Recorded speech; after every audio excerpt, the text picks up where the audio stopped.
రాష్ట్రంలో టీడీఆర్ బాండ్ల జారీలో అవకతవకలు జరిగాయని వీటిపై విచారణ చేయనున్నట్లు పురపాలక శాఖ మంత్రి నారాయణ ప్రకటించారు. ఏపీ అసెంబ్లీలో ప్రశ్నోత్తరాల సమయంలో టీడీఆర్ బాండ్లపై టీడీపీ సభ్యులు అడిగిన ప్రశ్నకు మంత్రి నారాయణ సమాధానం చెబుతూ వైసీపీ ప్రభుత్వం హయాంలో 2019 నుంచి 2024 వరకు 3,301 టీడీఆర్ బాండ్లు జారీ చేశారని తెలిపారు. అధ్యక్ష, మొదటి ప్రశ్నకు ఆన్సర్. ఈ రాష్ట్రంలో 2019 నుంచి 24 వరకు మొత్తం 3,301 టీడీఆర్ బాండ్స్ ఇవ్వటం జరిగింది అధ్యక్ష. రెండవ ప్రశ్నకు సమాధానం అవును. మూడవ ప్రశ్నకి ఏవి చర్యలు తీసుకుంటున్నారన్నారు. దానికి డిపార్ట్మెంటల్ ఎంక్వైరీ మరియు ఏసీబీ ఎంక్వైరీ వేస్తున్నాం. ఏసీబీ రిపోర్ట్ రావాలి. రిపోర్ట్ రాగానే దాని మీద యాక్షన్ తీసుకోవడం జరుగుతుంది. ఆల్రెడీ తణుకులో అయితే 3 ఆఫీసులను కూడా సస్పెండ్ చేయడం జరిగింది అధ్యక్ష.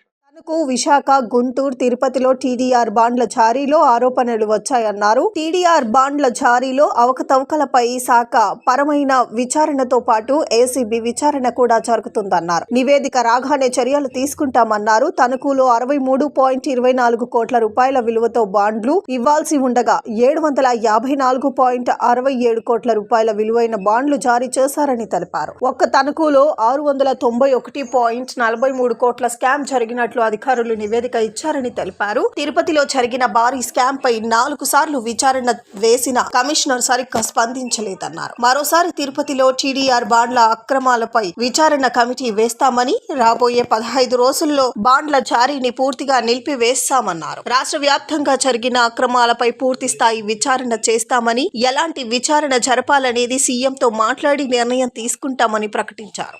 అధ్యక్ష, సభ్యులు రాధాకృష్ణ గారు అడిగినట్టు ఈ యొక్క తణుకులో మొత్తం 29 బాండ్స్ ఇచ్చారు అధ్యక్ష. అవి ఇచ్చింది 2-3. ఇక్కడ మాత్రం చాలా పెద్ద స్కామ్ జరిగినట్టుగా ప్రాథమిక అంచనాలు వచ్చింది. ఏసీబీ ఎంక్వైరీ చేస్తున్నాం. అది కూడా రిపోర్ట్ తొందరలో వస్తుంది. ఇక్కడ 4,500 రూపాయలు స్క్వేర్ యార్డ్ ఉంటే, స్క్వేర్ యార్డ్ 4,500 ఉంటే 1.4 కిలోమీటర్ దూరంలో ఉండే ఒక ఇంటి నెంబర్ వేసి అక్కడ 22,000 ఉంది. దాన్ని చూపించారు. ఎక్కడైతే వాళ్ళు ఇచ్చారో అది 4,500. కానీ అక్కడ ఉన్న రేటు చూపించకుండా 1.4 కిలోమీటర్లో ఉండే ఒక ఇంటి నెంబర్ వేసి అక్కడ రేటు చూపించారు. దాంతో దీని విలువ అబ్నార్మల్గా పెరిగింది. మొత్తం యాక్చువల్గా ఇక్కడ జరిగిందంటే ప్రాథమికంగా వచ్చిన యొక్క అంచనా ప్రకారం ఇక్కడ మొత్తం 29 బాండ్లు గాను 27.96 ఎకరాలు 27.96 ఎకరాలు యాక్చువల్గా. దానికి అక్కడ ఉన్న వాల్యూ ప్రకారం అయితే 63 కోట్ల రూపాయలు ఇవ్వాలి. 63,24,00,000. 63,24,00,000 ఇవ్వాల్సి ఉంటే 754,67,000 తీసుకున్నారు. 67 లక్షలు. 754,67 లక్షలు అంటే 691,43 లక్షలు స్కామ్ జరిగిందని ప్రాథమికంగా డిపార్ట్మెంట్ ఎంక్వైరీ ఇచ్చింది అధ్యక్ష. అయితే దీని మీద ఏసీబీ వేస్తున్నాం. ఏసీబీ ఎంక్వైరీ ఇచ్చిన తర్వాత ఏం చేయాలనేది ముందుకు పోతాం.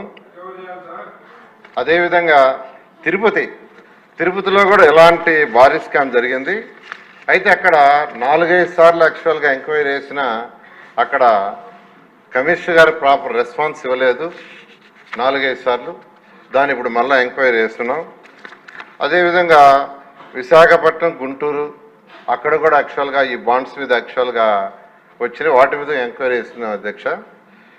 ఇప్పటి వరకు ఇచ్చిన కంప్లైంట్ అయితే తణుకు, తిరుపతి, గుంటూరు, విశాఖపట్నం. చెప్పండి.